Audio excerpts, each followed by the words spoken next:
Friends, మన కంప్యూటర్లో MS Excel open చేయడానికి ఇక్కడ సెర్చ్ బార్ ఉంది కదా, SEARCH సెర్చ్. ఇక్కడికి వచ్చి ఎక్సెల్ ఎక్సెల్ అని టైప్ చేస్తే చూడండి, ఇక్కడ గ్రీన్ కలర్లో ఒక ఐకాన్ వచ్చింది, ఎక్సెల్. ఇక్కడ కూడా ఎక్సెల్ ఇట్లా వచ్చింది కదా.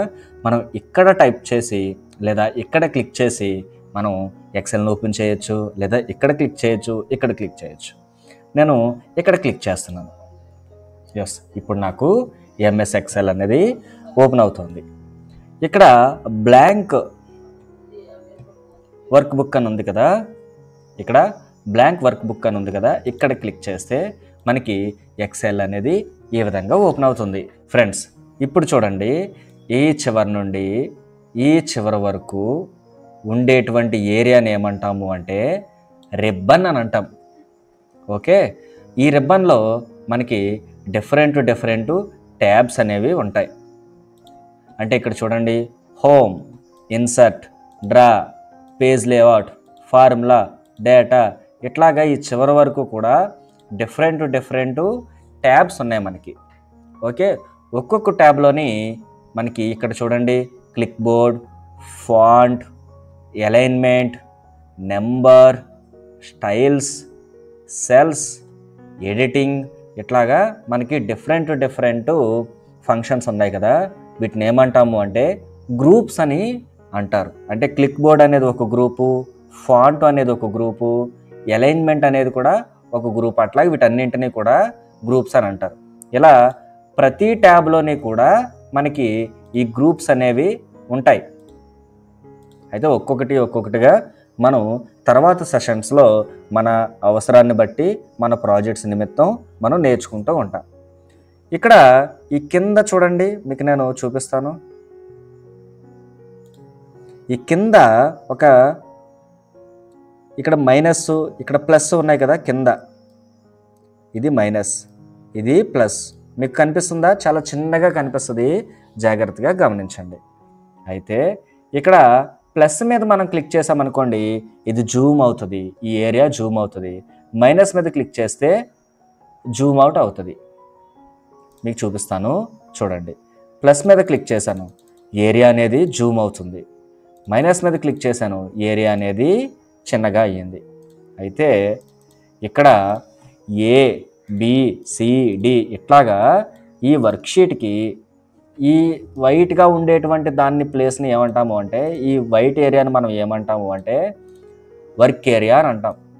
ఓకే, ఈ వర్క్ ఏరియాలో ఈ ఇక్కడ కనిపించే ABCD వీటిని ఏమంటాము అంటే కాలమ్స్ అంటాం. అంటే నిలువుగా ఉండేటువంటి వాటిని కాలమ్స్ అని అంటాం.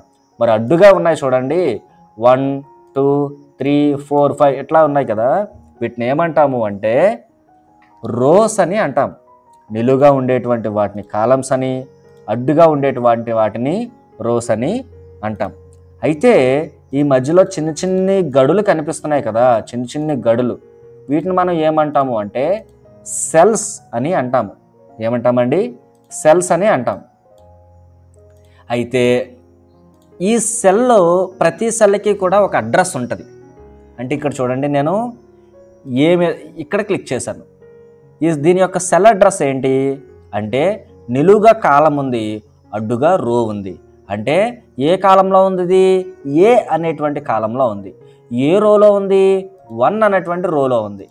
అంటే నిలువుగాను అడ్డుగాను ఎక్కడ కలిసిందో దానిని సెల్ అడ్రస్ అంటారు. సో ఆ సెల్ అడ్రస్ మనం ఇక్కడ చూడొచ్చు, A1. నేను ఇక్కడ క్లిక్ చేస్తున్నాను చూడండి, ఇదేమైంది? D1 అయ్యింది. ఎందుకని?